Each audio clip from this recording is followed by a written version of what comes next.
ഞാനൊരു വീഡിയോ കാണായിരുന്നു, നിങ്ങൾ കണ്ടോക്ക്. ഈ കൈ കുഴപ്പമില്ല, മുറിച്ചു കളഞ്ഞാൽ മതി. ഈ വിരലെ മുറിച്ചു കളയും. ഇത് ഈ വിരൽ ഇവിടെ വെച്ച് മുറിച്ചു കളയും. ഇപ്പോഴത്തെ ഫാമിലി യൂട്യൂബേഴ്സ്, അത് കുട്ടികളുടെ ഫാമിലി യൂട്യൂബേഴ്സ് ചെയ്യുന്ന പരിപാടിയുണ്ട്. കുട്ടികളിനെ അല്ലെങ്കിൽ അവരെന്തെങ്കിലും ഇമോഷൻസ് കാട്ടുകയാണെങ്കിൽ അത് ഷൂട്ട് ചെയ്തിട്ട് പോസ്റ്റ് ചെയ്യും. നിങ്ങളുടെ ദേഷ്യവും സങ്കടവും ആരെങ്കിലും ഷൂട്ട് ചെയ്ത് പോസ്റ്റ് ചെയ്താൽ നിങ്ങൾക്ക് ഇഷ്ടപ്പെടും? നിങ്ങളുടെ വാൾനറബിൾ സൈഡ് 10 പേര് കാണാൻ നിങ്ങൾക്ക് ഇഷ്ടപ്പെടും?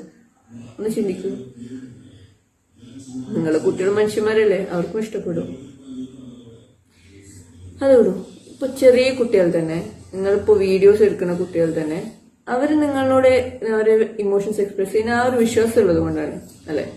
എന്റെ അച്ഛനും അമ്മ എനിക്കുണ്ട്, എനിക്ക് അവരോട് തുറന്ന് സംസാരിക്കാം, എനിക്ക് ഞാനായിരിക്കാൻ പറ്റുന്ന സ്ഥലമാണ് എന്റെ പാരന്റ്സിനും വിചാരിച്ചുകൊണ്ടാണ് കുട്ടികൾ അവരുടെ എല്ലാ വാശിയും ദേഷ്യവും ഇമോഷൻസും ഒക്കെ നമ്മളുടെ മുന്നിൽ പ്രകടിപ്പിക്കുന്നത്.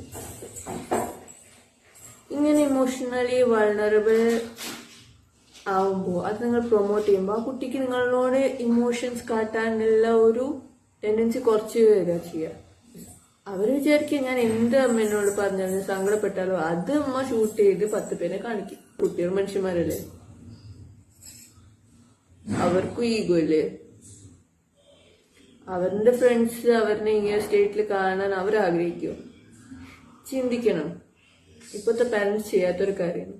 പാരന്റ്സ് നമ്മൾ തന്നെയാണ് നമ്മളുടെ കുട്ടികളെ ഇമോഷണലി ബ്ലോ ആക്കുന്നത്. നമ്മൾ തന്നെയാണ് നമ്മളുടെ കുട്ടികളെ പല സമയത്തും പലർക്കും ഇരയാക്കുന്നത്. സോ ചിന്തിക്കും.